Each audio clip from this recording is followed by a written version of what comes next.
Good day, because I'm dripped out. Billy, will you shut that door? Because there, somebody is testing in that room. Thank you. Okay, so today is a good day because after today, we only have one more set of notes. Really? Yeah. So we will have energy and work, and then we have a couple project things that we're going to be working on to finish out the year. So really, hey, one more real set of notes, and then it's, just kind of getting to put a lot of this stuff to use. So today is a good day, believe it or not. Yes, thank you, Dane, thank you. Okay, so we need to finish this up. Newton's third law. So you guys are very good at the first, inertia, very, very good at the second, which is force equals mass times acceleration. And his third and final law states that for every action, there is an equal and opposite reaction. Have you heard of that before? That's a pretty common phrase, you maybe never really thought about it, but maybe you've at least heard of it, possibly. If I wasn't All right. drippy, I would be. So for every action, we have an opposite and equal reaction. And so the objects involved will both experience the force equally, but in opposite directions. Just like what it sounds, okay? The two items involved are known as force pairs. And this is where it gets a little bit confusing, because sometimes people want to confuse it with constant and balanced forces working in equal and opposite directions. Sounds very similar. The difference is that with forces, it's acting on one thing, right? With those, so far what we've been talking about, it's here's the book, right? If it's moving at a constant speed or velocity, then we realize it's dealing with forces that are balanced and equal, right? If we're talking tug of war, it's one item that's being pulled on. It's the rope, right? And so even though it's going equal and opposite, it's only pulling on one object. So Newton's third law is adding a second object. So there's actually two things that are experiencing the force, not just one. And a lot of times that's what confuses people. There are two forces and they are called force pairs. Well, obviously, things that come in pairs, are dealing with two things, like a pair of shoes, two shoes, right? A pair of earrings, because you have two earlobes, right? A pair of glasses, because you have two eyeballs, right? And so things that come in pairs, you're dealing with two, okay? So, they are not considered balanced forces. For balanced forces, it has to be acting on the same object, like the rope in tug of war. Okay? And so, they're not going to cancel each other out like the balanced forces. They are going to be acting on different objects. So keep that in mind as we start looking at these examples, right? So the action is the tire pushes on the road, right? The reaction is the road pushes on the tire. Action is the rocket pushes on the gas. The reaction is the gas pushes back on the rocket. So we have the rocket and we have the gas, two things. We have the car and we have the road, two things. So you have to identify the two things that are getting a force put on them. And then from there, it's pretty easy usually to see kind of the action and the reaction. Let's see. All right, so this is one of those little clicky cars that builds up. You can hear it clicking. Right? And it's gonna do just what you would expect, right? It's gonna, once it kind of gets clicked up, it's gonna roll across the table. Now you can see that he's got marbles, and he's gonna place this piece of cardboard on top of the marbles. Okay, he's gonna do the same thing. So when he puts it on the cardboard, do you think it's gonna react the same way as it did when he put it on the table? It's not gonna move. It's not gonna Cardboard's move. gonna go with it. It's not gonna move. Way to go. Oh, okay. Yeah. So watch him do the table again. That thing is zooming, honestly. Kind of is, right?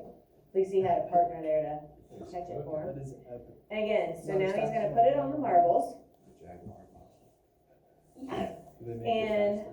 we're gonna be dealing with the tire on the cardboard, right? Those are our two force pairs, right?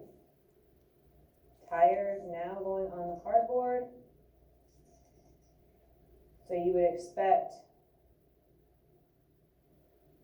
they're gonna go in equal and opposite directions. The truck is gonna go forward, the cardboard is gonna go opposite direction. Okay. The same amount of force that went forward is the same amount of force that kicked that cardboard the opposite direction. So when one object exerts a force on a second object, the second object exerts a force on the first object that is equal in size but opposite in direction.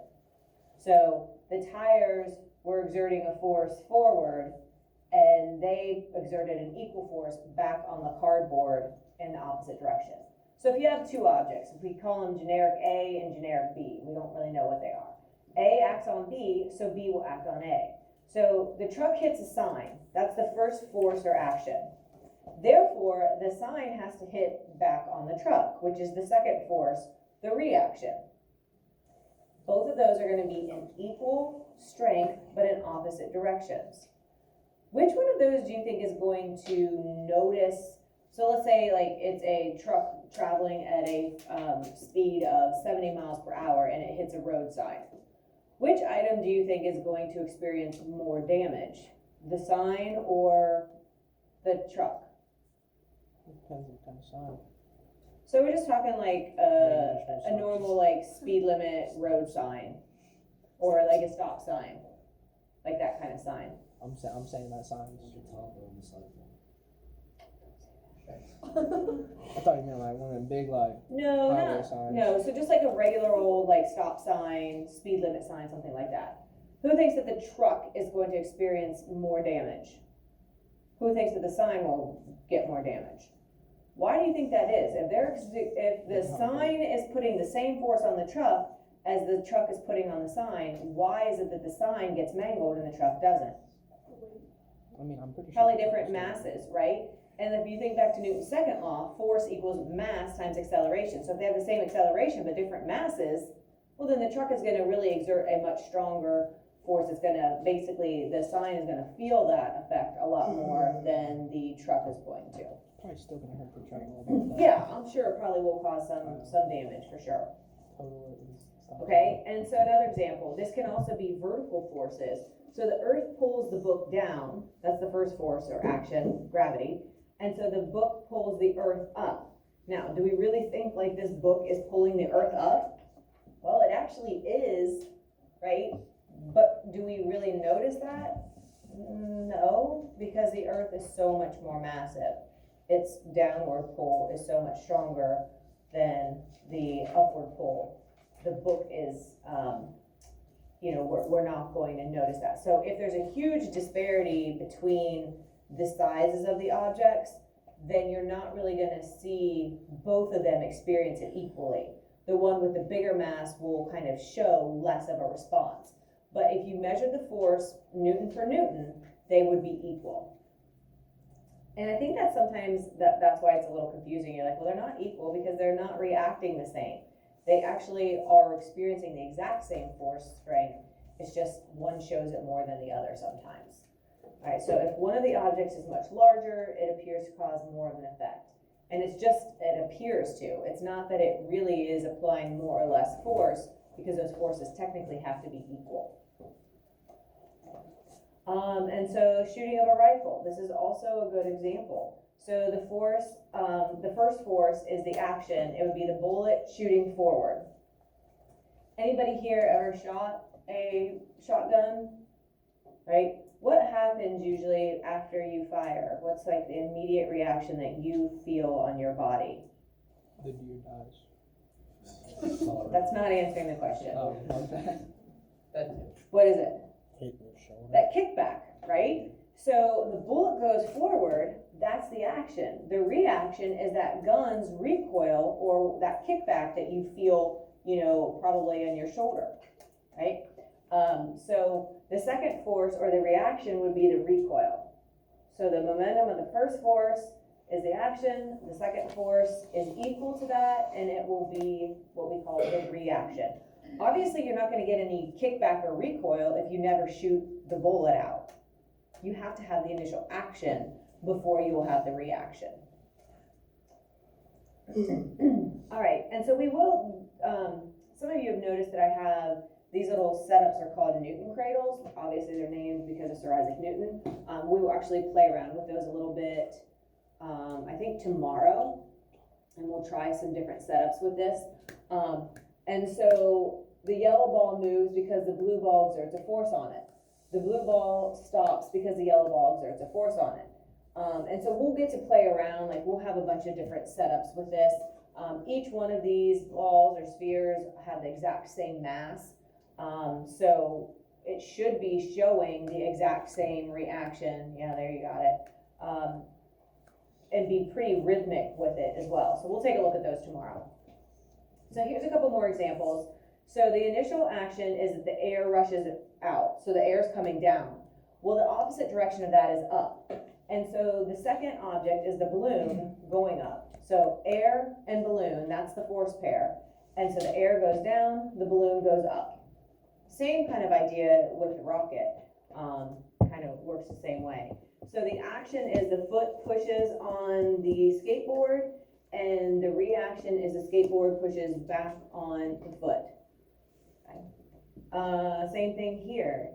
Without the initial action of him stepping forward, he would be pushing back and causing the boat to move backwards. Okay, so action, reaction. And we already talked about the bullet, the initial action of the bullet leaving the gun, and then the recoil, equal in opposite direction. Okay, again, tires push on the road pushes on the tires, gas pushes on the rocket pushes, or the gas pushes on the rocket. So tire and car, tire and road are the two force pairs, rocket and gas are the two force pairs, the man and the spring, two force pairs, and then the earth's pull and the ball are the two force pairs. So usually helps if you identify the two objects that are experiencing the action and reaction, and then, you know, identify one, and then the other is going to be equal and opposite. And let's see. Finally, again, the same kind of thing. The action is, you know, pushing backwards and it into the water, and the canoe pushes forward. So you paddle backwards and it pushes you forward. Right, so looking at a bunch of those examples. So we have some videos that are going to show this.